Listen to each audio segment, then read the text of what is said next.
Kung nag-gusto na ako ng crush. Tao po.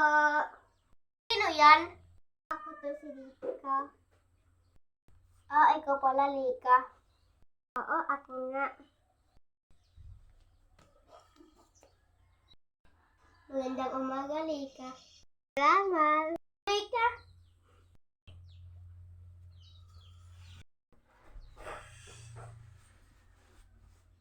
Kayo, Michael. Okay lang. Bakit nakapunta ka dito? Wala. Napadaan kasi ako at nakita ko na house mark ang nakasulat doon. Lika, pwede ka nang umalis. Baka pumunta si mama dito. Oo. Ngayon na lang, uuwi na ako. Baka hinahanap na ako ni mami. Hay, sa wakas, napauwi ko na rin.